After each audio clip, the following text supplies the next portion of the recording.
The battlefield was silent now, a stark contrast to the chaos that had reigned just moments before. The air shimmered with an otherworldly glow as plasma trails dissolved into the atmosphere, leaving behind faint traces of their violent dance.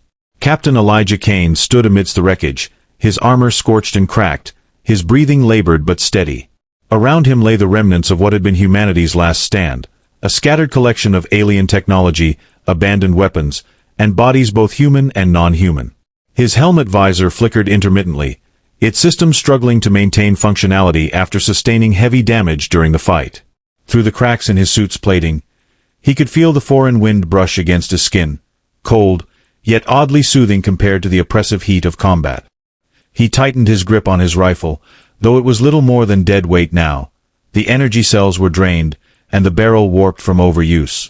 Still, instinct kept it clutched in his hands, a talisman of survival against overwhelming odds. The landscape stretched endlessly around him, barren and desolate, like some forgotten corner of existence where life itself dared not tread. Towering spires of crystalline rock jutted upward, glinting under the light of two suns suspended low on the horizon.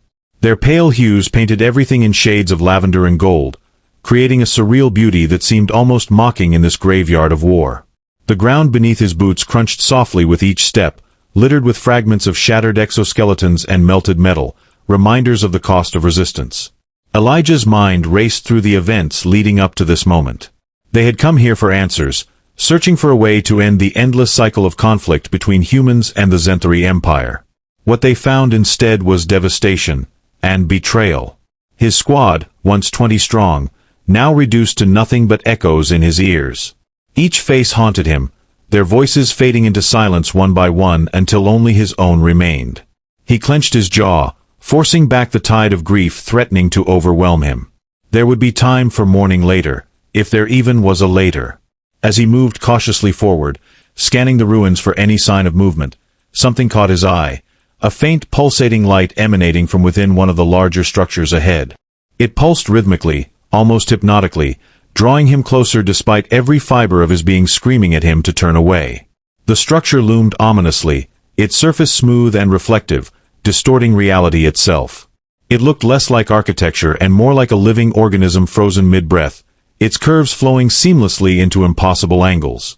He hesitated at the threshold, his instincts warring with curiosity. This place radiated power, an ancient, unearthly force that made his very bones ache with unease.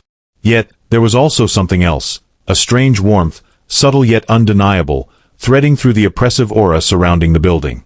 It felt inviting. Dangerous, yes, but not entirely hostile. And so, with trembling steps, Captain Elijah Kane crossed into the unknown. Inside, the chamber defied all logic. Walls rippled like liquid glass, refracting light into cascading rainbows that danced across the floor. The air hummed with latent energy, vibrating against his skin like static electricity. At the center of the room stood a dais, elevated slightly above the rest of the space. Upon it rested a throne, or perhaps altar was a better word, carved from the same crystalline material as the spires outside. Its edges glowed faintly, casting intricate patterns onto the ceiling high above. And then, she appeared. She emerged from the shadows as if conjured by thought alone, her form materializing gradually until she stood fully before him. She was unlike anything Elijah had ever seen or imagined. Her presence commanded attention, not through intimidation, but through sheer magnetism. She was tall, towering over him even without the added height of her platform. Her body sleek and graceful, covered in iridescent scales that shifted colors with every slight movement. Her eyes, large and luminous, held galaxies within them, swirling vortexes of silver and violet that seemed to pierce straight through his soul. Her voice came next, soft yet resonant, filling the chamber as though it belonged there. "You are still alive," she said, tilting her head slightly, studying him with an expression that bordered on amusement. Her lips curved into a smile, gentle, almost tender, and for a fleeting moment, Elijah forgot how to breathe. "I am," he managed finally, his voice hoarse and unsteady. He raised his weapon reflexively, though it felt futile now, like pointing a stick at a storm. What are you?" The creature's smile widened, revealing teeth that gleamed like polished obsidian. "I am the queen," she replied simply, as though the title explained everything. Perhaps it did. And you, human soldier, have proven yourself remarkable. Elijah frowned, confusion mingling with suspicion. Remarkable? I don't understand. She stepped down from the dais, her movements fluid and deliberate, each step echoing softly against the crystalline floor. She circled him slowly, her gaze never leaving his face. Up close, her beauty was overwhelming, almost too much to bear. Every detail of her form seemed designed to captivate, to dominate. Yet, there was no malice in her demeanor, no trace of the cruelty he had come to associate with her kind. Instead, there was curiosity, interest, something softer, warmer. You survived where others fell, she continued, her tone carrying a melodic cadence that lulled his defenses. You fought with courage, even when hope was lost. You sacrificed everything for those who followed you. Tell me, why do such things matter to your kind? Elijah swallowed hard, trying to process her words. Was she mocking him, testing him, or genuinely seeking understanding? Because we're human, he answered tersely. We fight because we have to. Because giving up isn't an option. Her smile faltered briefly, replaced by a look of contemplation. When she spoke again, her voice carried a hint of melancholy. And yet, so many of your kind give up anyway. So many surrender to despair, to greed, to fear. Why do you resist? Because, he trailed off, unsure how to articulate something so fundamental. Because we believe. In each other. In tomorrow. In the idea that maybe, just maybe, we can make things better. For a long moment, she said nothing, merely gazing at him with those infinite eyes. Then quietly she murmured, "Such fragile creatures, you humans. So breakable, so fleeting. And yet, so radiant." Her words unsettled him, stirring emotions he couldn't quite name. He tightened his grip on his useless rifle, reminding himself that she was still an enemy, no matter how mesmerizing she might be. "Why am I here?" he demanded, his voice sharper now. "What do you want from me?" Her smile returned, softer this time, tinged with something akin to affection. "Power," she said simply. "But not in the way you think." Before he could respond, she reached out, her hand hovering inches from his face. Her touch never landed, yet he felt it nonetheless, a phantom caress that sent shivers racing down his spine. "I don't want your world, human. I don't want your cities or your armies or your pathetic attempts at defiance. I want you." The chamber seemed to grow colder, the air thickening with tension. Elijah's heart pounded in his chest, adrenaline surging anew. "Me?" he echoed, incredulous. "Why?" She leaned closer, her scent enveloping him, a mixture of sweet nectar and metallic tang, intoxicating and disorienting. "Because you see beyond the boundaries of your kind. Because you understand sacrifice. Because you carry fire in your veins and stars in your eyes." Her voice dropped to a whisper, intimate and irresistible. "And because, perhaps, you might teach me something about what it means to live." Elijah staggered backward, his mind reeling. None of this made sense. This wasn't how it was supposed to go. Aliens didn't spare survivors. They didn't offer cryptic compliments or speak of vulnerability. They destroyed. They conquered. They erased. Yet here she stood, this alien queen, speaking as though she were as lost and broken as any human. Her words clawed at him, burrowing deep into places he hadn't realized were still raw. 4 years, he'd fought without question, obeying orders and burying doubts under layers of duty. But now, faced with her piercing gaze and haunting sincerity, he found himself questioning everything. "What do you mean, teach you?" he asked, his voice barely audible. "You've already taken everything from us. My people, my home. What's left to learn?" Her expression softened further, almost imperceptibly, but enough to make his chest tighten. "Not everything," she corrected gently.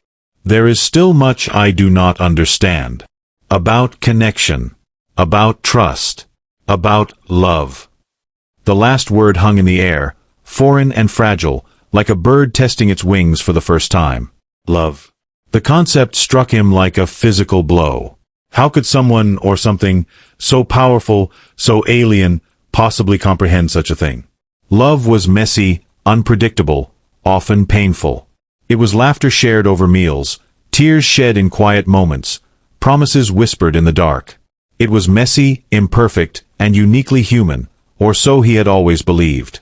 You wouldn't know the first thing about love, he shot back, anger bubbling to the surface. Your kind has spent centuries wiping us out, killing billions, destroying worlds. Don't talk to me about love. To his surprise, her smile didn't falter. Instead, it deepened, becoming almost sad. And yet, here you stand, she countered softly. Still willing to fight. Still holding on to hope. Still believing in something greater than yourself. That is love, is it not? Sacrifice. Devotion. Belief. He opened his mouth to argue, to deny her twisted logic, but the words caught in his throat. Because, damn her, she was right. Somewhere along the way, he had stopped fighting just for survival. He had started fighting for the memories of those he'd lost, for the chance to create a future where others wouldn't suffer as he had. That was love, wasn't it? Twisted and battered, but love all the same. Her hand drifted closer this time, brushing lightly against his cheek. This time, the contact was real, sending sparks of sensation coursing through him. Her touch was cool, impossibly smooth, yet undeniably gentle. "Teach me," she whispered, her voice barely audible. "Show me what it means to feel." Elijah froze, caught between revulsion and something far more dangerous. She was asking the impossible, expecting him to bridge a chasm wider than any galaxy. Yet, somehow, her plea resonated within him, striking chords he hadn't known existed.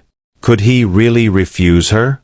Could he walk away from this moment, knowing she might actually listen?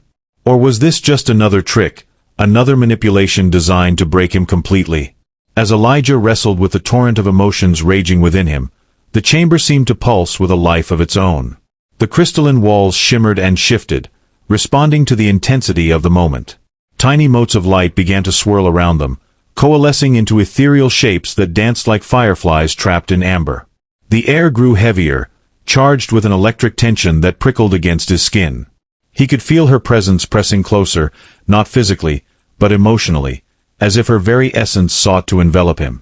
Her fingers lingered on his cheek, tracing faint patterns that left trails of warmth in their wake. "Do you fear me, human?" she asked, her voice a blend of curiosity and something deeper, darker. "Do you hate me?" "No," he admitted reluctantly, his voice barely above a whisper. Hate was easy. Hate was familiar. But this strange pull toward her, this inexplicable urge to understand her, it terrified him far more than any weapon or threat ever could. "I don't know what I feel." Her smile widened, triumphant yet tinged with vulnerability. "Then let us explore it together," she murmured, leaning closer until their faces were mere inches apart. Her breath, cool and fragrant, brushed against his lips, sending a shiver down his spine. "Let me show you who I am, beneath the crown. Let me see who you are, beneath the armor." Every instinct screamed at him to pull away, to retreat into the safety of hostility and mistrust. Yet, as her gaze locked onto his, he found himself unable to move. There was something in her eyes, something achingly human, that called to him, pulling at threads buried deep within his soul. She wasn't just a conqueror, wasn't just an alien queen. She was lost, lonely, yearning for something she couldn't name, much like he had been before the war consumed him. Slowly, tentatively, he lowered his rifle, letting it fall to the ground with a dull clatter. The sound reverberated through the chamber, breaking the spell momentarily. Her expression flickered, surprise mingling with something softer, gratitude, perhaps. Without thinking, he reached up, covering her hand with his own. Her skin was cool and smooth, like polished stone, yet it trembled beneath his touch, betraying a fragility he hadn't expected. "You're not what I thought you were," he said quietly, his voice thick with conflicting emotions. "None of this is." Her laugh was soft, musical, and utterly disarming. "Few things ever are," she replied, her thumb brushing lightly against his palm. Perception is a cage, human. One I have worn for far too long. For a moment, they simply stood there, suspended in the fragile balance between predator and prey, conqueror and captive. The boundaries blurred, dissolving into something neither of them fully understood. Elijah felt the weight of the universe settle onto his shoulders, pressing down with the enormity of what was unfolding. If he chose wrong, if he misstepped even slightly, the consequences could ripple across galaxies, reshaping the fates of countless lives. But if he chose right, what happens now? He asked, his voice trembling despite his best efforts to remain steady. If I stay, if I try to teach you, what then? What do you want from me? Her smile faded, replaced by an expression of profound seriousness. Everything, she whispered, her voice carrying the weight of eternity. And nothing. I want your truth, your pain, your joy. I want to understand the fire that burns within you, the spark that drives your kind to reach for the stars even when the void threatens to consume you. But most of all, she paused, her eyes searching his face as though seeking permission to continue. Most of all, I want to know if I can find redemption in your eyes. Redemption. The word hung between them, heavy and unyielding. It was a concept he had never associated with her kind, with the architects of humanity's suffering. Redemption implied guilt, regret, the possibility of change. Could she truly harbor such things? Or was this another layer of manipulation, another attempt to disarm him? Before he could respond, the chamber shifted again, the crystalline walls glowing brighter, bathing them in a cascade of golden light. The motes of energy swirled faster, forming intricate patterns that seemed to tell stories older than time itself. He felt a sudden surge of vertigo, as though the ground beneath his feet had dissolved, leaving him adrift in a sea of stars. Her hand tightened around his, anchoring him, grounding him. This place, she said, her voice echoing faintly, is more than a throne room. It is a nexus, a convergence of realities. Here, truths are laid bare, and destinies are forged. Will you walk this path with me, human? Will you help me unravel the chains that bind us both? Her words struck a chord deep within him, resonating with a longing he hadn't realized he carried. Freedom, understanding, connection. These were the things she offered, wrapped in the guise of uncertainty and risk. And yet, despite the danger, despite the impossibility of it all, he found himself nodding. I'll try, he said finally, his voice steady now, resolute. But I can't promise anything. Not forgiveness. Not trust. Just effort. Her smile returned, radiant and genuine, lighting up the chamber like a supernova. That is all I ask, she replied, her voice soft with gratitude. Effort. Truth. Courage. Together, we may yet find a way forward. The golden light faded, leaving behind a silence so profound it felt like the universe itself was holding its breath. Elijah blinked, his vision adjusting to the dimmer glow of the chamber. The alien queen still stood before him, her hand clasped firmly in his, her expression unreadable yet charged with anticipation. For a moment, he wondered if everything that had transpired, the confessions, the connection, had been nothing more than an illusion conjured by exhaustion and despair. But then she spoke, her voice cutting through the quiet like a blade. You've made your choice, she said, her tone carrying both triumph and something else, hesitation. Now you must face the consequences. Before he could ask what she meant, the crystalline walls around them began to shift again. This time, however, they didn't shimmer or glow, they cracked. Thin fissures spread across their surfaces, branching out like veins until the entire structure seemed on the verge of collapse. A low rumble echoed through the chamber, shaking the ground beneath their feet. What's happening? Elijah demanded, instinctively stepping back even as her grip tightened on his hand. The nexus reacts to change, she replied, her voice calm but tinged with urgency. It cannot abide in indecision or uncertainty. By choosing this path, we have disrupted the balance. Now, it seeks resolution. Resolution? What does that mean? Her gaze locked onto his, sharp and unyielding. It means the truth will be revealed, for both of us. Prepare yourself, human. Before he could respond, the cracks widened, and the walls shattered into countless shards of light that spiraled upward, dissolving into the air. In their place emerged a new landscape, one that defied comprehension. They now stood atop a vast, floating platform suspended in an endless void. Stars wheeled lazily in the distance, their light casting long shadows across the surface. But it wasn't the stars that drew Elijah's attention. It was the figures rising from the darkness below. Dozens of them, no, hundreds, materialized slowly, their forms shifting and flickering like ghosts. At first glance, they appeared human, but upon closer inspection, each figure bore subtle distortions, elongated limbs, fractured faces, eyes that burned with unnatural hues. Some wore tattered uniforms reminiscent of Earth's military, while others were clad in strange, alien garb. And yet, despite their differences, there was something hauntingly familiar about them. Elijah's breath hitched as realization dawned. These weren't just random apparitions. They were memories, fragments of lives lost, battles fought, sacrifices made. Each figure represented someone who had fallen during humanity's war against the Zenthari Empire. His comrades. His friends. Strangers whose names he would never know but whose deaths weighed heavily on his conscience nonetheless. "No," he whispered, taking a step back. "This can't be real." "It is real," the Queen murmured beside him, her voice steady despite the turmoil swirling around them. "This is the cost of war, the price paid by both sides. Look closer, human. See what you've forgotten." As if compelled by her words, Elijah forced himself to focus on the figures.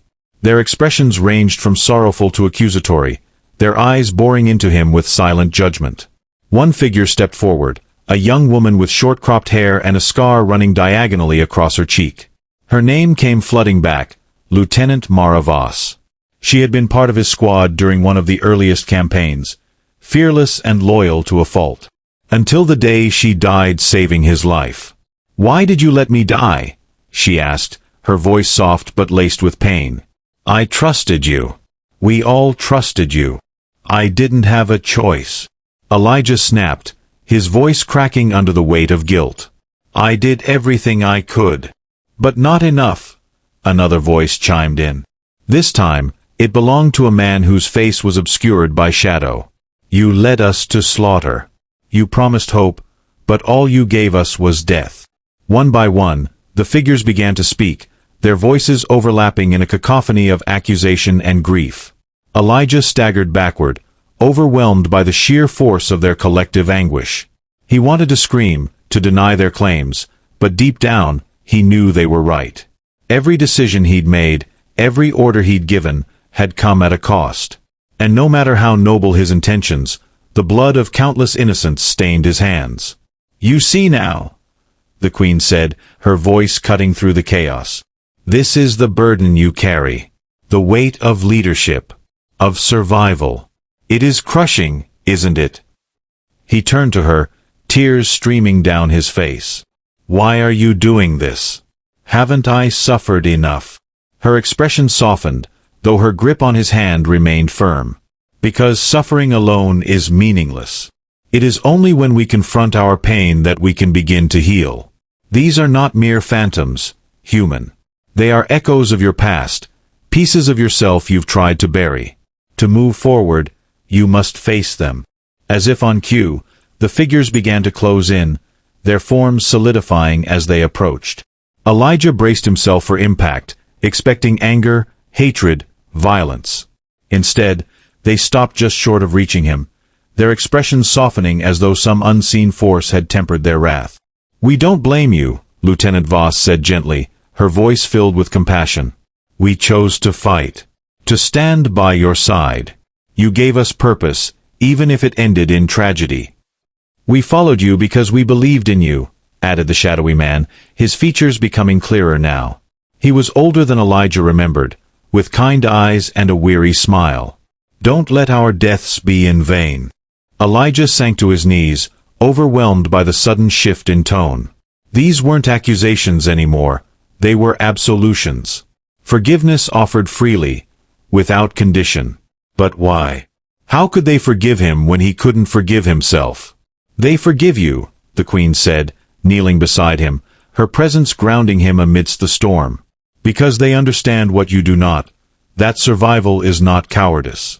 That carrying the weight of others' sacrifices is not a curse, but a gift. You are alive because they willed it so. Use that life wisely. Her words struck a chord deep within him, resonating with a clarity he hadn't felt in years. Slowly, hesitantly, he reached out toward the nearest figure, a boy no older than 18, his uniform pristine and unmarked. The boy smiled, placing a translucent hand over Elijah's. The touch was fleeting, yet it carried warmth and reassurance. "You're not alone," the boy said simply before fading away, leaving behind only a faint shimmer in the air. One by one, the figures dissolved, their voices blending into a single, soothing melody that echoed in his mind. When the last one vanished, Elijah found himself alone with the queen once more, the oppressive weight of guilt replaced by a fragile sense of peace. But the respite was short-lived. A deafening roar tore through the void, shaking the platform violently. Both Elijah and the queen stumbled, barely managing to stay upright as a massive shape emerged from the darkness below. It was unlike anything Elijah had ever seen, a colossal amalgamation of flesh and metal, its body writhing with tendrils of energy that pulsed erratically.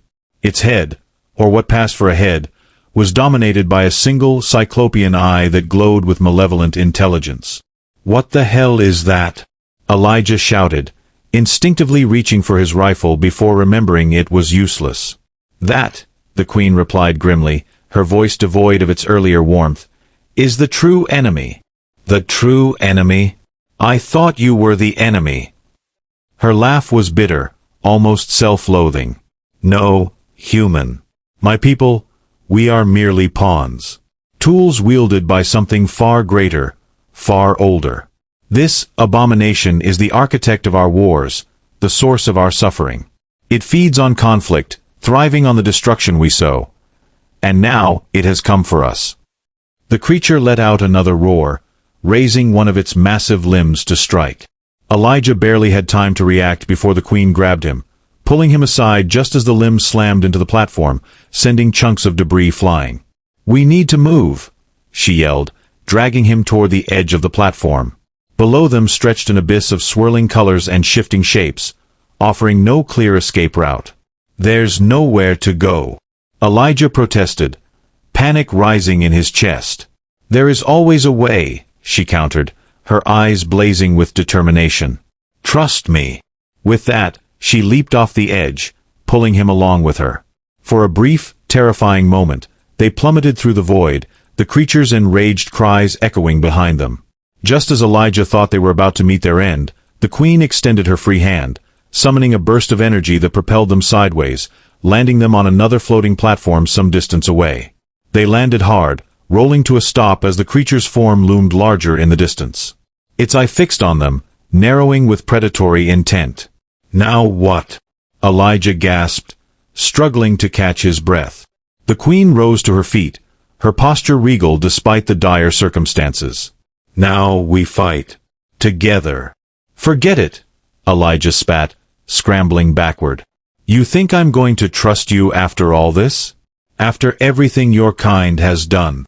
Her expression hardened, her earlier vulnerability replaced by steely resolve. "Then tell me, human, do you want revenge? Redemption? Or do you simply wish to perish here, consumed by fear and doubt?" Her words hit home, piercing through his defenses. She was right, he couldn't keep running. Not from her, not from himself, and certainly not from whatever monstrosity pursued them. If this was truly the architect of all their suffering, then maybe, just maybe, it was worth fighting for. "Fine," he growled, getting to his feet. "But if this goes south, I'm blaming you." Her smile returned, fierce and radiant. "Deal." The creature's cyclopean eye flared brighter, bathing the platform in an eerie red light as it advanced. Its massive form seemed to warp reality itself, distorting the air around it with every step. Tendrils of energy lashed out like whips, carving jagged scars into the void beneath them. Elijah clenched his fists, adrenaline surging through him despite the overwhelming odds. He glanced at the queen beside him, her expression a mixture of resolve and something else. Fear? No, not fear. determination tinged with regret. "What's the plan?" he shouted over the deafening roar of their adversary. Her voice was calm but urgent. "We cannot defeat it outright, not directly. But we can weaken it. Focus on its core, the eye. That is where its power originates." "Great," Elijah muttered under his breath. "Easier said than done." She turned to him, her luminous eyes locking onto his. "You must trust me, human. Without unity, we are nothing against this abomination." He hesitated for only a moment before nodding sharply. "All right. Tell me what to do." With that, she raised both hands, summoning a swirling vortex of energy that crackled with intensity. The tendrils of light coalesced into a shimmering barrier between them and the creature, buying them precious seconds. The behemoth slammed one of its limbs against the shield, causing it to ripple violently, but it held, for now. "Distract it," she commanded, her voice cutting through the chaos. "Draw its attention away from the core." Elijah didn't need to be told twice. Grabbing a shard of crystalline debris from the ground, he hurled it with all his strength at the creature's head. It struck true, impacting just below the glowing eye and eliciting a guttural screech of pain. The creature reared back, momentarily distracted as its tendrils thrashed wildly. "Now!" the queen cried, unleashing a concentrated beam of energy toward the exposed core. The attack struck home, sending a shockwave rippling across the beast's body. Its single eye flickered, dimming slightly before flaring back to life with renewed fury. But the damage had been done. The creature staggered, its movements less fluid, more erratic.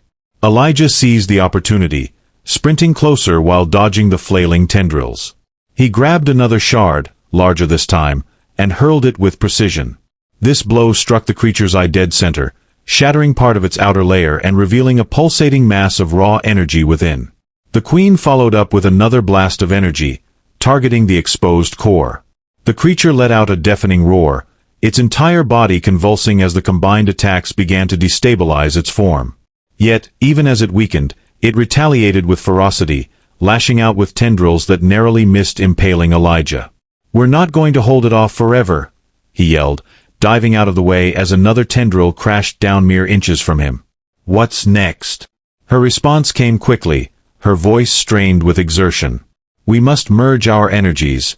One final strike. Together." Elijah stared at her, incredulous. "Merge? How?"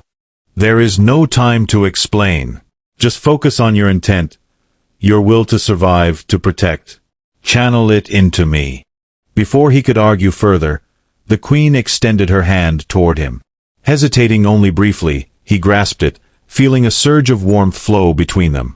Their connection deepened instantly, transcending words or thought. Memories, emotions, desires, all poured into the link, intertwining their very essences.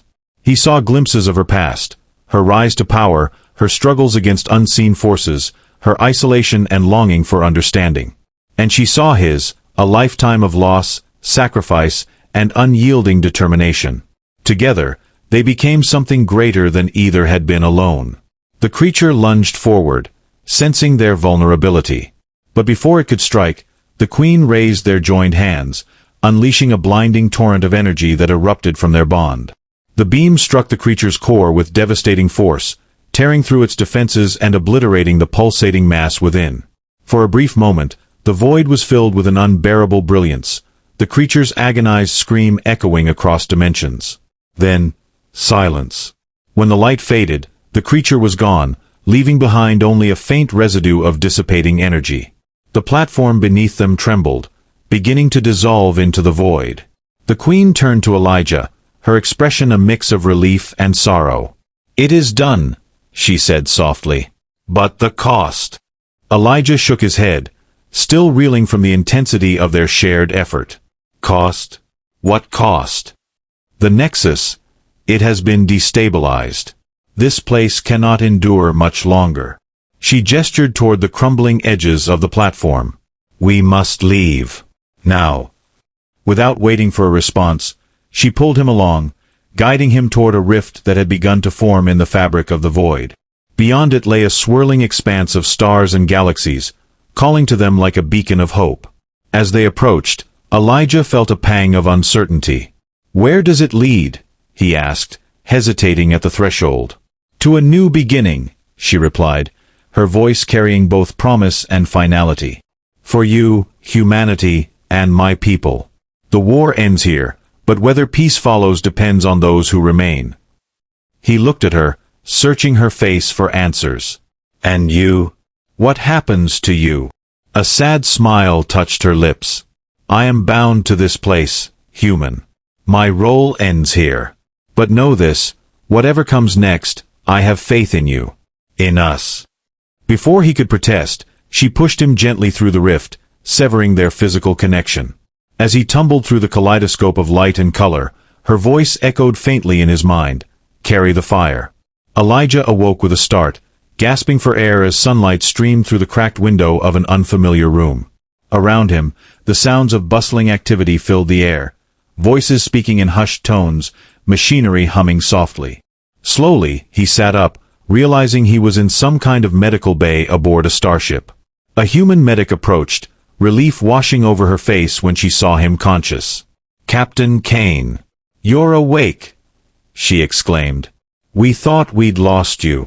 "Lost me?" he croaked, his throat dry. "What happened?" The medic hesitated, glancing around as though unsure how much to reveal. Finally, she spoke. "Your squad. They found you unconscious near the alien structure. It collapsed shortly after. We don't know how you survived, or why the Zenthari suddenly withdrew, but whatever you did, it worked. They've ceased all hostilities."